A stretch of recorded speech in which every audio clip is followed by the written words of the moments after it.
Assalamualaikum warahmatullahi wabarakatuh. Bismillahirrahmanirrahim. Alhamdulillahirabbil alamin. Selamat pagi rekan-rekan dimanapun Anda berada. Semoga kita selalu dalam keadaan sehat walafiat. Alhamdulillah kita dapat berjumpa lagi dalam pengajian virtual Mutiara Haramain yang kita adakan di kantor PT Anamiroh Travelindo. Alhamdulillah rekan-rekan yang selalu mengikuti pengajian pada pagi hari ini, semoga kita selalu dapat berkah dan manfaatnya. Alhamdulillah sudah ada di samping saya Gus Yusuf. Selamat datang Ustaz. Pada pertemuan sebelumnya di bagian 4 kita sudah membahas nasihat bagi hamba bagian 4, yaitu kemuliaan dan keberkahan. Pada pertemuan pagi hari ini kita akan membahas bagian 5 Ustaz. Untuk waktu dan tempat saya persilahkan. Assalamualaikum warahmatullahi wabarakatuh. Waalaikumsalam. Bismillah walhamdulillah wassalatu wassalamu ala rasulillah wa ala alihi wa sahbihi wa mawalah, amma ba'du. Kepada owner PT Anamiroh yang saya hormati, Ibu Nyai Jauharoh, semoga diberi kesehatan.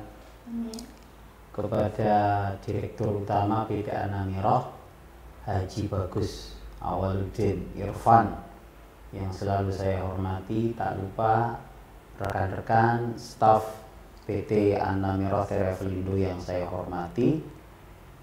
Syukur alhamdulillahirabbil alamin. Pada pagi kali ini kita bertemu kembali dalam pengajian virtual Mutiara Haramain. Semoga membawa keberkahan. Semoga pengajian ini diberikan istiqomah. Sholawat dan salam semoga tetap tercurahkan kepada junjungan kita Nabi Muhammad SAW, yang memberikan petunjuk kepada kita jalan menuju ridha Allah, yakni agama Islam. Tak lupa kepada seluruh pemirsa jamaah calon jamaah Anamiroh dimanapun Anda berada. Pada pagi hari ini kita akan melanjutkan kitab Nashaikhul Ibad bagian yang ke-5. Langsung saja saya teruskan. Para jamaah yang dirahmati Allah, kemarin kita membahas sedikit yang pertemuan bulan kemarin, yaitu Rasulullah bersabda, la kabirata ma'al istighfar, la saghirata ma'al israr, wa la kabirata ma'al istighfar. Tidak ada dosa kecil jikalau dilakukan secara terus-menerus. Maksudnya apa? Dosa kecil itu kalau dilakukan terus-menerus, maka itu akan menjadi dosa besar. Kemudian wala kabirata ma'al istighfar. Tidak ada dosa besar jikalau disertai dengan meminta ampun kepada Allah. Jadi tidak ada dosa kecil. Kalau dosa kecil itu selalu dilakukan, maka akan menjadi besar. Dan tidak ada dosa besar jikalau selalu jikalau bersamaan dengan meminta ampun kepada Allah. Dalam hal ini dadi lek nglakoni dosa gede maru istighfar maneh, gede istighfar maneh, iku jenenge justru malah meremehkan syariat Allah, justru akan menjadi dosa yang lebih besar. Lah, dosa kecil maupun dosa besar, seperti yang beberapa minggu kemarin pertemuan terakhir dengan saya, awal dari dosa itu adalah dari perbuatan sing tidak ada manfaatnya. ya, perbuatan yang tidak ada manfaatnya, walaupun itu boleh mubah, boleh makan itu boleh, belanja itu boleh, sering ngelencer itu boleh, terus itu mendengarkan musik itu boleh, kemudian banyak hal-hal yang lain yang menyenangkan yang di situ diperbolehkan oleh agama. Tapi dosa kecil itu muncul dari sesuatu sing gak manfaate, akan memunculkan dosa kecil. Kebiasaan melakukan dosa kecil akan mengarah menuju dosa besar. Karena apa? Karena dalam penjelasan kitab Al-Hikam karangan Syekh Ibnu Athaillah As-Sakandari, aslu kulli maksiatin wa ghaflatin wa syahwatin ar-ridha anin nafsi.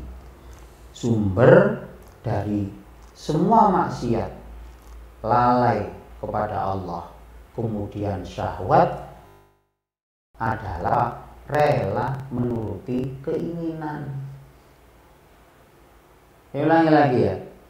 Sumber semua kemaksiatan, maksiat itu baik kecil maupun besar, sumber dari lupa kepada Allah, sumber munculnya syahwat yakni syahwat yang buruk, itu adalah rela nuruti keinginan. Menuruti keinginan. Dan sebaliknya, wa aslu kulli ta'atin wa yaqdatin wa ifatin adamu ridho minka anha. Sedangkan sumber taat kepada Allah itu ada, sumber taat kepada Allah sadar akan sadar atau normal, kemudian memiliki kesadaran moral, itu adalah tidak menuruti keinginan. Contoh. Karena kita besok itu malam tahun baru, hari apa Jumat itu tahun baru. Itu tahun baru itu sebenarnya kalau diangen-angen habis maghrib sudah keluar, ngetokno sepeda, ngetokno mobil, itu boleh kan? Enggak ngapa-ngapain. Tapi itu mengikuti keinginan terus. Di malam itu mengikuti keinginan, kebiasaan kalau tahun baru kan pinginnya budal ke mana? Nang gunung, nang Trawas, nang Tretes, rame-rame. Dan keliling-keliling itu engkau karepe iku ya arek nom-nom ambek cewek, mampir ning kafe, kemudian pesta, ya kan? Hal-hal seperti itu. Dari situlah, dari keinginan nuruti keinginan itulah akan muncullah maksiat-maksiat tadi. Ya, muncul. Jadi karepe iku sebenarnya pengin ngrayakno tahun baru. Budal ngidul ning kono tidak luput kemungkinan menemui hal-hal yang mana hal-hal itu menjerumus pada perlakuan dosa. Nah, jadi dosa itu maksiat, lalai kepada Allah, timbulnya syahwat itu muncul dari keinginan, ridho atau rela nuruti keinginan. Keinginan itu walaupun mubah, walaupun boleh. Makanya yang pertemuan kemarin, pertemuan beberapa minggu kemarin, saya sampaikan hadis Rasulullah, min husni islamil mar'i tarkuhu ma la ya'nihi. Ya, jadi tanda-tanda baiknya keislaman seseorang itu meninggalkan perkara sing kana manfaate. Karena perkara sing kana manfaatnya jika dilakukan maka akan mengarah kepada dosa. Ya, seperti yang disampaikan Imam Athaillah As-Sakandari, sumber dari maksiat, lupa kepada Allah. Syahwat adalah nuruti keinginan. Blonjo, senang tetap blonjo terus. Nah, itu blonjo itu. Yang timbul macam-macam nanti. Kadang yang suaminya itu jengkel gara-gara blonjo. Itu kan akhirnya memunculkan dosa juga. Seperti itu. Dan sebaliknya, sumber dari ketaatan kepada Allah, kesadaran moral ya, adalah ada murido minka anha. Itu sumbernya itu dari tidak nuruti keinginan ya, nuruti keinginan ya boleh, tapi tidak. Kalau selalu maka akan menjerumus kepada dosa. Kita lanjutkan lagi. Wal maqalatu ats-tsalitsata asyara qila hamul arifi ats-tsana wa hamuz zahidi ad-du'a li'anna hamal arifi rabbuhu wa hamuz zahidi nafsuhu. Nah, ini keterangannya keterangannya beda dengan yang di atas. Orang yang ma'rifat billah, ma'rifat itu mengenal Allah ya, itu tujuan hidupnya adalah dia itu kepingin bisa selalu memuji Allah, tanpa memuji Allah dengan sifat-sifatnya dan keagungannya, tanpa embel popo. Ini orang yang mengenal Allah. Tapi wahamuz zahid nafsu. Tapi kalau orang yang zuhud itu maksudnya orang yang zuhud itu adalah orang yang orang yang dia itu dengan hanya memenuhi kebutuhannya saja, tidak lebih dari itu, terkait dengan dunia. Jadi dengan dunia itu dia hanya hatinya itu loh, hanya mencari kebutuhannya saja, lebih dari itu tidak.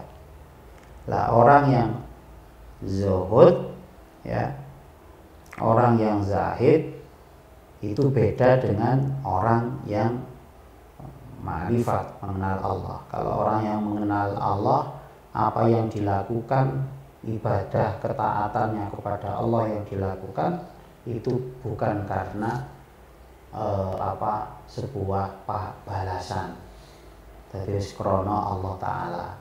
Tapi kalau orang yang zahid itu tujuannya masih mendapat pahala, mendapatkan surga, mendapatkan pahala. Jadi masih kepentingan pribadinya, kepentingan untuk dirinya. Tapi kalau orang yang orang yang ma'rifat arif itu tujuannya adalah hanya untuk memuji Allah Subhanahu wa Ta'ala. Ya cukup sih gitu saja kalau keterangan ini.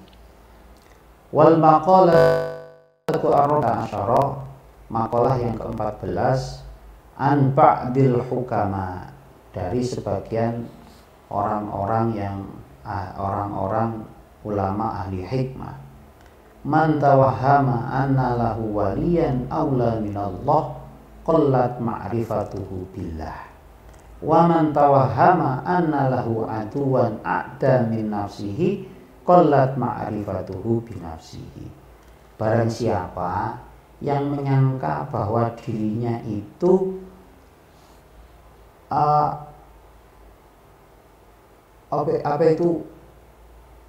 orang merasa bahwa dia itu orang yang dicintai Allah, merasa dia itu wali, mengenal Allah, maka sebenarnya dia itu mengenal Allahnya itu sangat sedikit.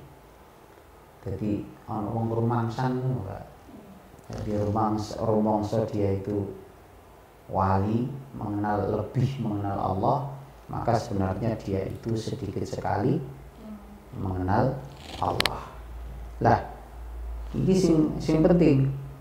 Wa man tawahhama anna lahu atuwan a'ta min nafsihi, dan barang siapa yang mengira bahwa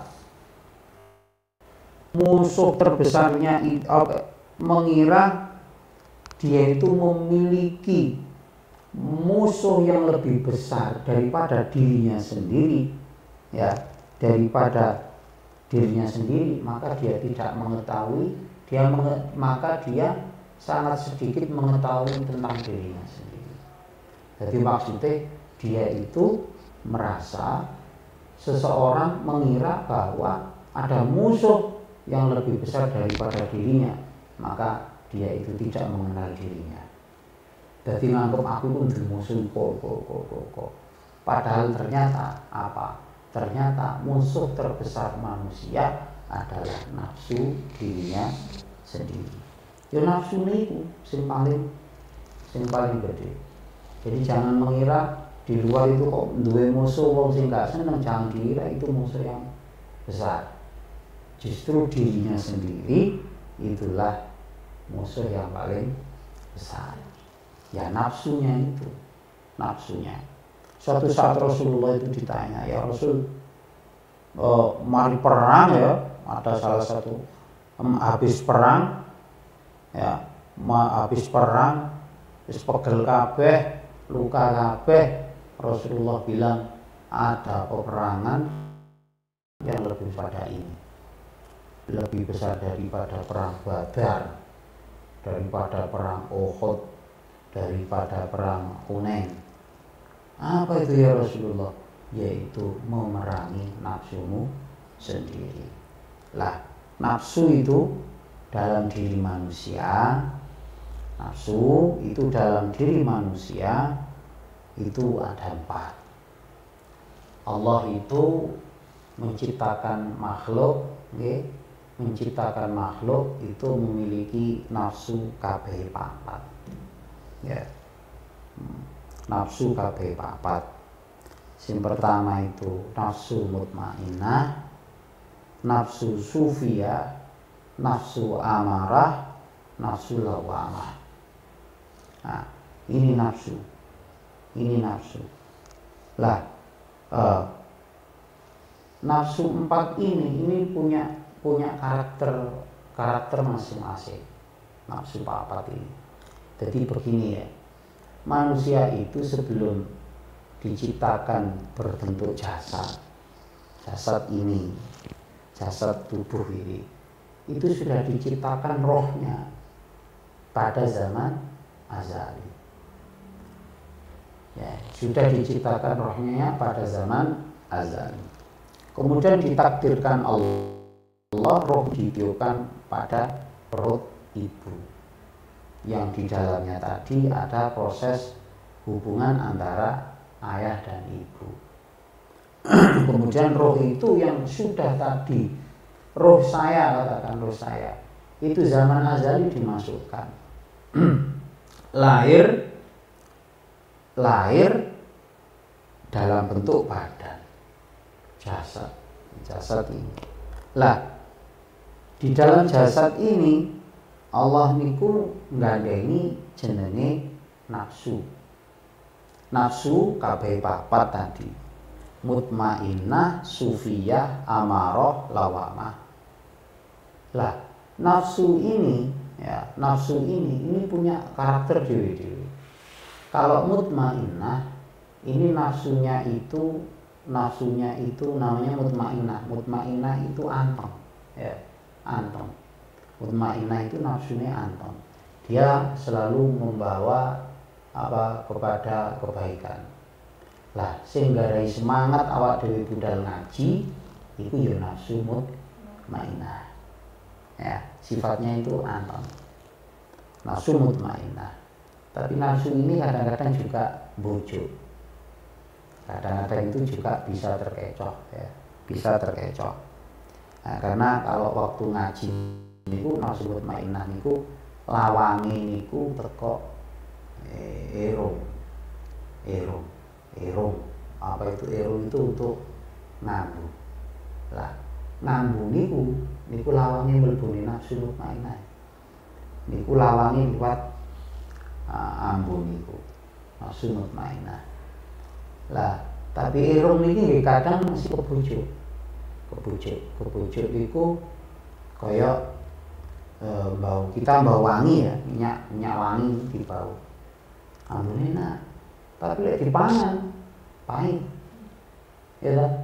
Ana wong goreng iwak terasi, ambune koyo karek dipangan disambel enak. Jadi nafsu mutmainah ini karakternya dia itu suci ya, yang membuat kita bisa semangat untuk bekerja, yang membuat kita semangat untuk mencari nafkah yang halal, sing api-api. Nah ini nafsu. Nah, nafsu. Kemudian ada namanya nafsu sufiyah. Nafsu sufiyah itu pintunya dari mata. Dari mata. Lah nafsu sufiyah ini karakternya itu dia itu memuja pada sing seneng-seneng. Sing seneng-seneng. Sing api-api, sing seneng-seneng. Sing api-api seneng. Nek moto niki lek nonton sing api-api kan kepingin. Iki nafsu sufiyah, sing keinginan itu jenenge nafsu sufiyah. Sufiyah. Dadi budal nang rono nonton HP api, nonton wong wedok ayu, nonton mobil api, nonton wong lanang ganteng. Ini lewatnya itu dari mata. Lah, jikalau orang itu tidak memiliki mata, maka dia tidak punya keinginan. Karena memang nafsu sufiyah itu karakternya akan bergerak, aktif itu dari mata. Niku ngoten. Jadi nafsu sufiyah itu senengane perkara sing api-api. Lek lek dituruti, lek tidak pernah ngajeni, tidak pernah diilmuni, maka itu yang akan mengantarkan kepada terjerumus melakukan dosa. Ya iki sing ngejak ya apa tadi yang tadi saya sampaikan. Nafsu sufiyah inilah yang mengantar kepada sumber orang melakukan maksiat, lupa kepada Allah dan syahwat. Mergo nafsu sufiyah iki kok pingine iku enak terus niku nggih. Bahasa orang sekarang itu kaum hedonis ya, sing boleh enak-enak tok. Mangane enak ya dolen mangan enak mbok tempat sing enak. Ini nafsu sufiyah, jenis sufiyah. Kemudian nafsu yang ketiga adalah nafsu amarah. Amarah itu ya murid-murid ya. Wataknya, karakternya amarah itu apa? Berontak. Dia itu berontak, tuh murid-murid ngamuk, gak kena dituturi, ya itu watake. Lah nafsu sing jenenge nafsu amarah iku umpama arek berdugal. Nafsu amarah itu dari telinga. Lah orang itu kalau dari telinga iku lek krungu. Biasanya amarah itu kan munculnya dari telinga. Perkara sing gak enak, menyakitkan. Itu seperti itu. Muncul amarah. Dan tempatnya nafsu amarah itu di jantung. Jadi wong lek pas mantel itu kan atine nah itu nafsu amarah. Ku jenenge nafsu amarah, kudu ngamuk, gak sabaran, kudu emosian, ego, nah, itu nafsu amarah. Kemudian nafsu lawamah ya. Nafsu lawamah ini nafsu yang keempat, yaitu wataknya dia itu males, senengane mangan, tuku, males-malesan. Ya males itu, males sholat, males kerja, turu tok, terus bermalas-malasan. Wis males ketambahan punya nafsu sufia sing muncul kesenangan. Dadi wis males ndoleki sing enak-enak tok. Nah, ndoleki sing enak-enak tok. Iki mangan turu. Patoke iki males. Lah, nafsu ini, nafsu yang kabeh 4 iki memang wis digawani ambek Gusti Allah. Digawani ambek Gusti Allah. Makanya kalau wong Jawa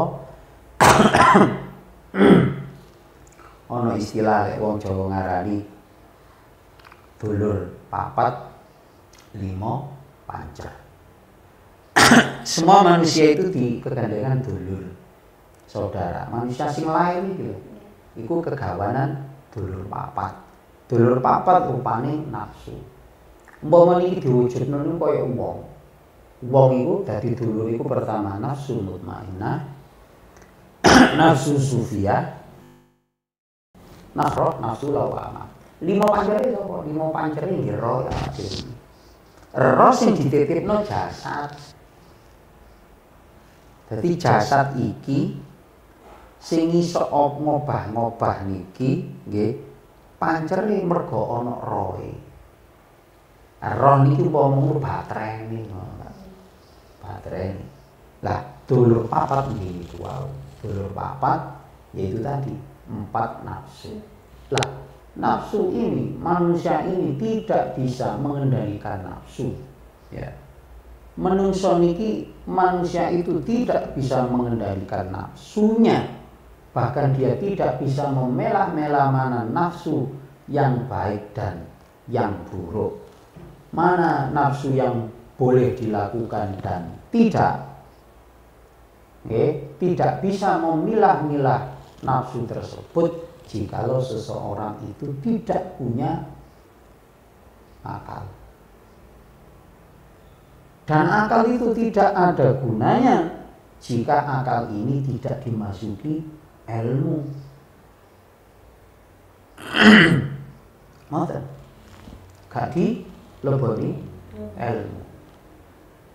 Jadi makanya benar dikatakan di sini dalam kitab, barang siapa yang mengira bahwa dirinya memiliki musuh yang lebih besar daripada dirinya, maka dia tidak mengenal dirinya sendiri. Karena musuh yang paling besar adalah dirinya sendiri. Ya, maka dirinya sendiri. Akeh kasus orang itu tidak punya musuh, tidak punya apa-apa, tapi stres dhewean. Mungkin karena keinginan sing gak keturutan, sing karepe gak keturutan, stres. Gak duwe kanca senengane menyendiri, tiba-tiba bunuh diri. Itu karena apa? Karena apa? Gak diharmoni. Karena di dalamnya ada nafsu. Nafsu itu ono sing narik nang api, ono sing narik nang elek. Lah, nafsu itu ono sing narik nang api atau nang elek, tinggal diolah di sini. Tinggal diolah. Makanya manusia itu sak sampurna-sampurnane makhluk itu adalah manusia. Ya, karena sing dikei akal kalian Gusti Allah. Di sini makanya ono kasus wong dhewean tiba-tiba mati bunuh diri karena dia tidak nopo ono nafsune sing perang antara nafsu yang baik dengan yang jelek tidak dikendalikan dengan akal. Lah rata-rata akale gak diiseni ilmu. Akale tidak dileboni ngaji. Kemudian akale, atine, nafsune tidak diredam dengan zikir. Coba kalau orang itu berilmu, wong sing berilmu mawon kadang-kadang lek kurang jero iso terbawa kepada nafsu sing buruk. Wah, anak wong pinter ujung-ujungnya stres, ujung-ujungnya sampai melakukan hal sing fatal. Iku mergo ilmune gak dijerokno. Gak ngajine kurang. Lek gak ngajine kurang. Makanya nafsu ini bisa dikendalikan Dengan apa? Dengan menggunakan ilmu. Yo ilmu ini. Akhirnya ilmu itu lek gelem ngaji, kita dapat ilmu untuk mengendalikan nafsu. Harus tahu tentang aslu kulli maksiatin wa ghaflatin wa syahwatin. Oh, dosa iku sumbere teko ngene. Untuk mengendalikan nafsu jarine kiai, zikir, salat 5 waktune dijaga. Marulek pas muring iku eling ana ilmune jarine Kanjeng Nabi la taghdab aja muring. Kok biasa iku aku ki pirang-pirang dina selama liburan 1 minggu anak sekolah itu duitku sentek lek 5 juta kayak dulin tok. Jadi kan kalau punya ilmu dia akan berpikir iki dadi nafsu lek tak terus no iso-iso entek duitku. Engko lek supaya masuk kerja Januari kayak iso belanja, kayak iso apa bingung. Padahal duwe cicilan. Nah, seperti itu. Jadi kalau nafsu yang mancep ning jerone awak kabeh papat iki dulure awak dhewe ini kalau tidak dielmoni, tidak diakal dengan akal, dikendalikan dengan akal, maka nafsu ini bertabrakan royoan. Bahkan cenderung sing apik sing kalah. Sing mutmainah sing kalah. Cenderung nuruti sing sufia, selalu mengajak senang-senang.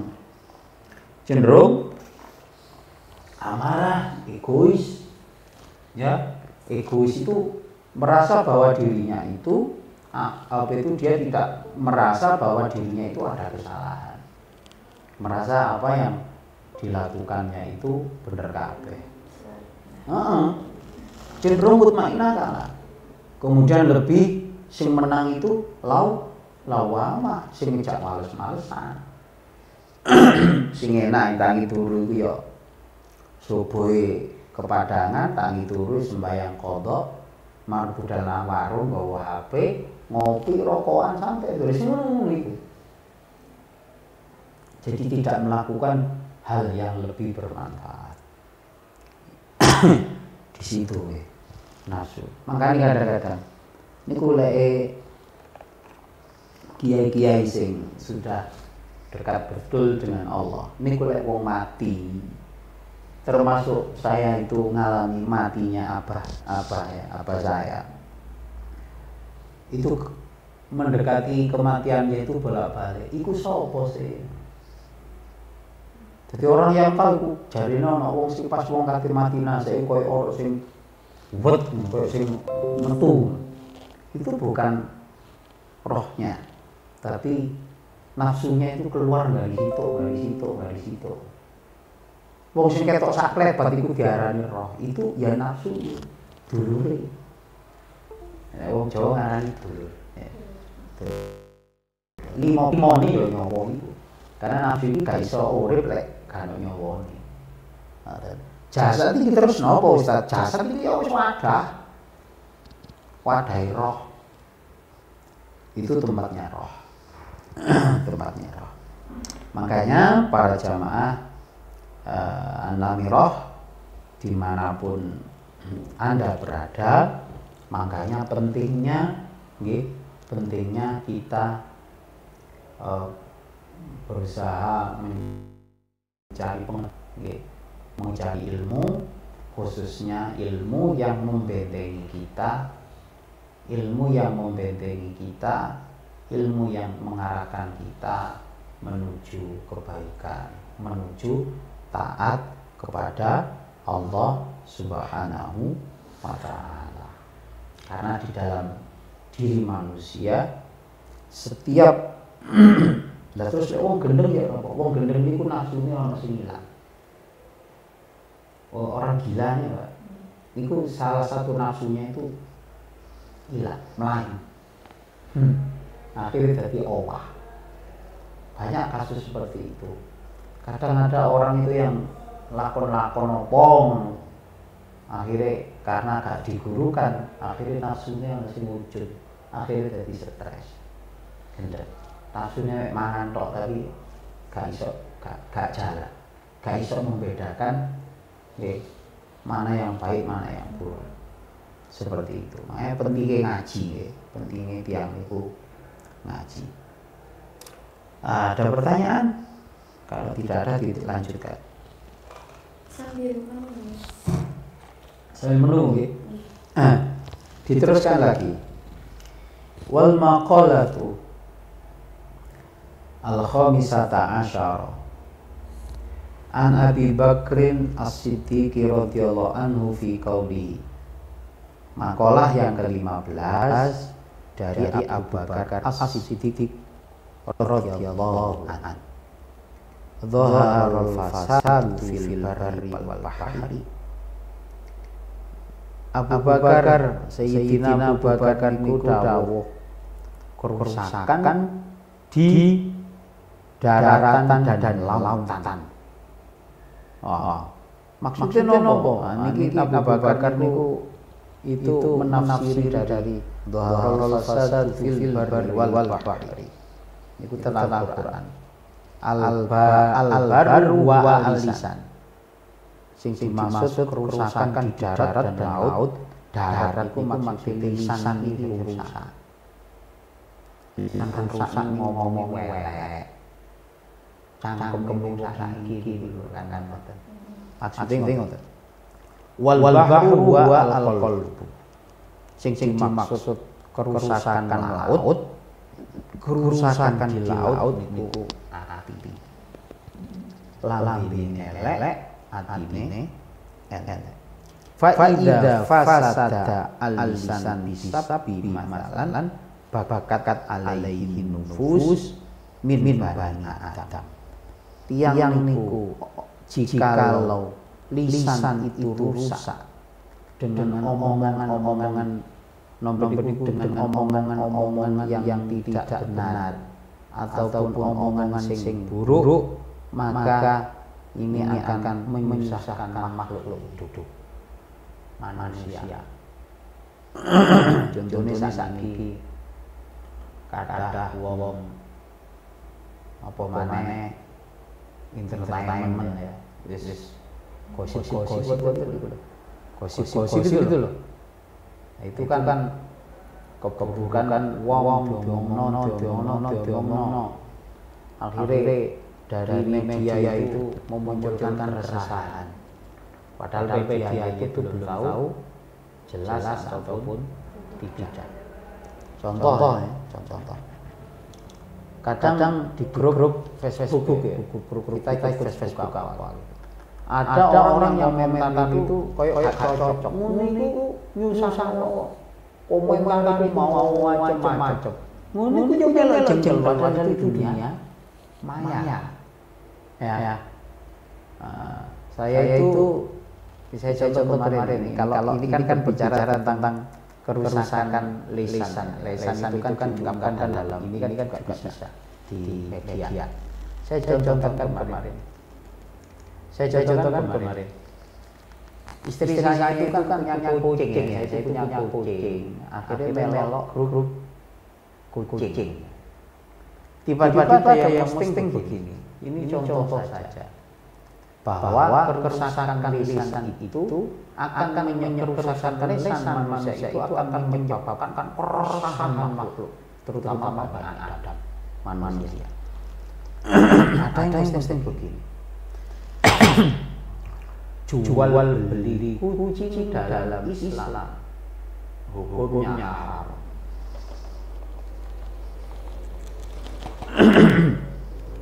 Padahal di grup itu adalah grup adopsi kucing.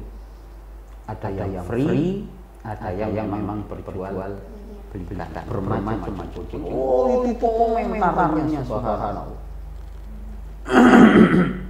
Yang di grup itu resah dengan postingan tulisan itu.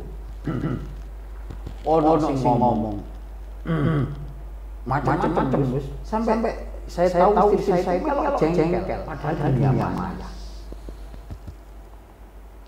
Padahal dunia maya. Akhir dia itu apa namanya bahas gobot tak tanya apa sih mah jauh kan aku masa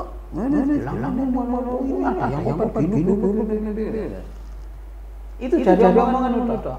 Terus tanya sama terus memang hukumnya enggak boleh apa dalilnya apa dalilnya gitu. Tanya pada saya. Yo enggak ada kalau dalil spesifik jual kucing itu enggak ada. Memang kalau dalam aturan fikih saya jawab itu. Kalau dalam aturan fikih perkara najis, perkara yang tidak ada gunanya ataupun hewan buas itu tidak boleh diperjualbelikan. Zatiahnya, objeknya itu tidak boleh. Dodol teletong,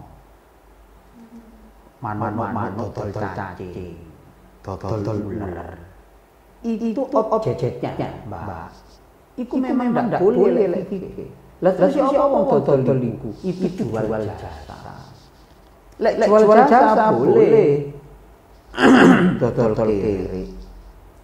Berapa kita temui di Arab itu orang-orang Arab yang punya gudang, yang punya kambing, banyak gudang besar industri itu punya anjing mereka walaupun Muslim. Lah terus apa? Saya jawab, kalau secara objeknya dalam hukum fikih memang tidak boleh. Lah terus apa? Dodol ular, dodol cacing, kan gitu ya. Dodol apa iku? Kalau jengking enggak oleh, dodol kecoa enggak oleh. Tapi apa? Jual jasa. Jasane apa?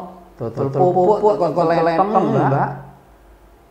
Kan enggak oleh. Tapi dodol jasa. Jasane apa? Jasa aku nglupukno teletong iku lek sak karung aku leren yo majuli yo ngadai yo masih jasa tak dol sak karung itu 10.000. Jual itunya. Jadi boleh. Dodol cacing. Aku dodol cacing. Aku nglupukno cacing sak biasanya pakai apa? Bumbung ya. Pakai pring gitu loh ya. Bumbung sak ini. Itu tak jual 5.000 karena aku nglupukno cacing itu yo budal nang sawan nang ceren-ceren lupuk dadi situ. Ada yang saya ternak itu yo butuh apa? Makani, merawat, menjaga selama beberapa hari, beberapa minggu. Itu tak hargai jasa saya nglupukno cacing itu sesekian. Jadi boleh. Tapi secara objek apa namanya perkara sing didagangkan kan memang iya. Itu loh. Apa? Sebab dadane tulisan ngono tok. Akhire wae sing ngelokno. Iku mung resah. Apa maneh nulis iku mang yo mek jarine ngono tok. Ngajine kurang jero. Lah ini dengan konteks apa yang dibicarakan dalam apa itu dhaharul fasadu fil barri wal bahri. Dadi lisane wong wis rusak, ngomongin gak enak. Rusak, nek meresahkan seluruh makhluk. Lah wong lek resah makhluk niku boten sae digedhingi Gusti Allah. Maka lisan dijogo. Nggih, lisan itu dijogo. Nah, itu tadi masalah lisan. Nulis tok ya.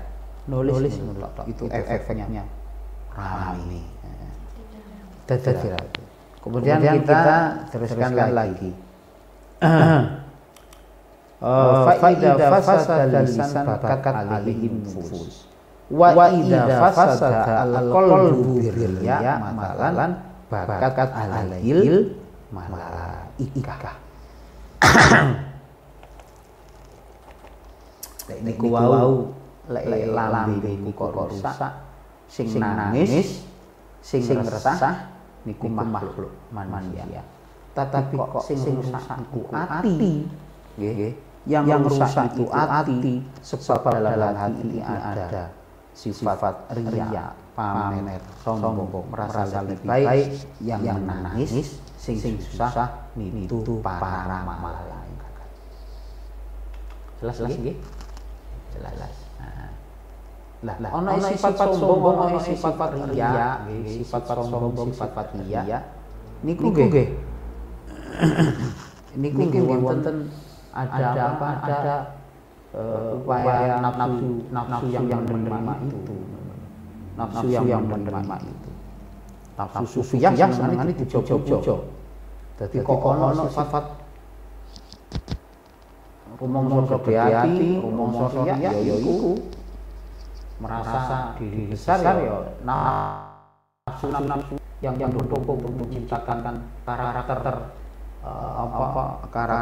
manusia itu menjadi sombong, menjadi ada. Maka kan butuh ngaji. Ngaji itu penting. Ada pertanyaan? Belum ada. Apakah yang tadi kembali lagi yang disebut sama makrif? Ya. Apakah dikatakan tersebut bila setelah melakukan kebaikan itu berharap pahala? Iya, itu zahid. Zahid itu orang yang zuhud, berharap kebaikan pada Allah itu baik, tidak apa-apa. Karena memang kalau melihat definisi dari keterangan tadi, orang zuhud itu masih untuk kebutuhan pribadinya. Jadi berharap balasan Allah, mendapat balasan surga. Nah itu termasuk zahid. Tidak apa-apa, tapi tidak apa-apa. Itu cuma berbicara tentang tingkatan mawon. Jadi ada tingkatan yang paling baik adalah yang ma'rifat. Tanpa pamrih apa yang dilakukan. Taat kepada Allah tanpa pamrih. Zuhud orang ngomong zuhud itu ya kalau definisi secara definisi itu kalau zuhud kan orang yang tidak peduli dengan dunia, dia hanya mengambil sesuai dengan kebutuhannya. Tapi masih berharap mendapatkan pahala dari Allah. Tapi itu baik. Itu tadi masalah tingkatan, masalah tingkatan. Monggo. Kalau tidak ada, masih 5 menit lagi. Dilanjutkan. Ya. Bismillahirrahmanirrahim. Wal maqalatu as-sadisata asyara. Kila inna syahwata tusayyirul muluka abidan wa sabru sabrul abidan mulukan ala taro ila Yusuf. Itu saja. Ala taro ila Yusuf. Kiri. Makalah yang selanjutnya yang ke-16. Syahwat atau keinginan tusayyirul muluka abidan. Syahwat itu keinginan, baik. Keinginan. Syahwat itu keinginan. Syahwat itu menjadikan raja menjadi hamba, menjadikan raja seorang raja dijadikan hamba. Keinginan itu menjadikan seorang raja menjadi hamba. Orang itu kalau sudah ingin, ya. Terus dijelaskan fa inna man ahabba syai'an fa huwa abdu. Orang itu lebih cinta pada sesuatu maka dia akan menjadi budaknya. Ya. Itu menjadi budaknya. Wong lek wis kepengin kadang seneng dadi budak. Budak itu maksudnya apa? Dia akan melakukan sesuatu yang sesuatu itu melakukan sesuatu itu tujuannya meraih yang diinginkan. Apa mana saya cinta. Ya dah. Sampai cinta. Ya koyo arek-arek pacaran mulai kan seneng ya wis apa di WA jumpunten aku di sini langsung budal gak peduli dan gak peduli karena sudah cicil. Jadi syahwat keinginan itu menjadikan seorang raja jadi hamba. Kudune raja yang ngomong ora di kongkon. Wasabru yusayyirul abida mulukan. Sedangkan sifat yang sabar nggih sifat yang sabar itu menjadikan seorang hamba menjadi raja. Seorang hamba menjadi raja. Ya bismillah. Kan nuruti kok. Kudune kono sing nuruti. Ya. Kono sing nuruti. Ya gitulah. Ada pertanyaan itu. Bagaimana cara meredam nafsu agar tidak terlalu berlebihan? Ngaji. Bagaimana meredam nafsu tidak berlebihan? Ngaji. Lewis ngerti ngaji. Apa maneh? Ngaji ilmu. Ya apa carane nafsu cekak nopo meredam nafsu sing buruk-buruk iku. Ngaji wis jawaban itu saja. Soalnya wis ngaji ro, ya apa carane?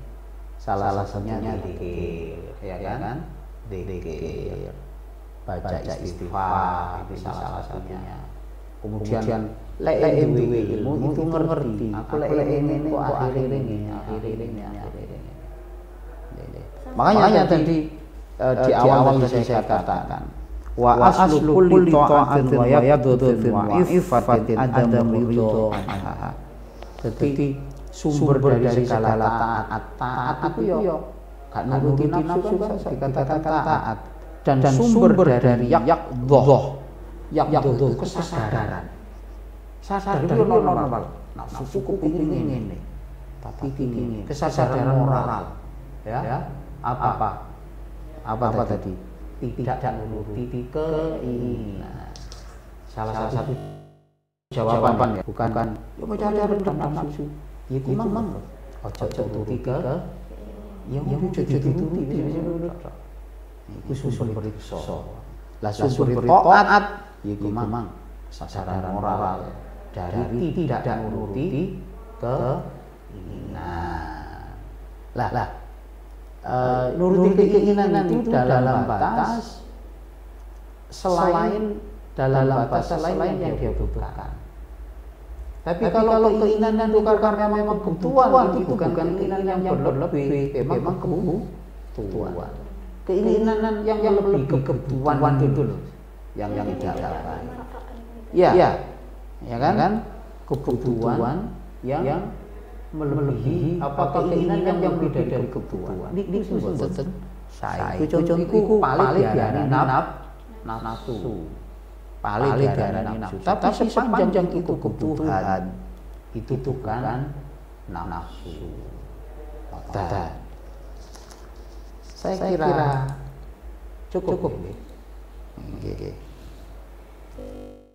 Terima kasih penjelasannya. Dan dikatakan sudah ada partisipasi dalam pengajian pagi ini. Semoga yang kita dapatkan bisa bermanfaat bagi rekan-rekan yang tinggal dalam pengajian pagi ini. Bisa diputar lagi di media sosial kami di Instagram, Facebook maupun YouTube.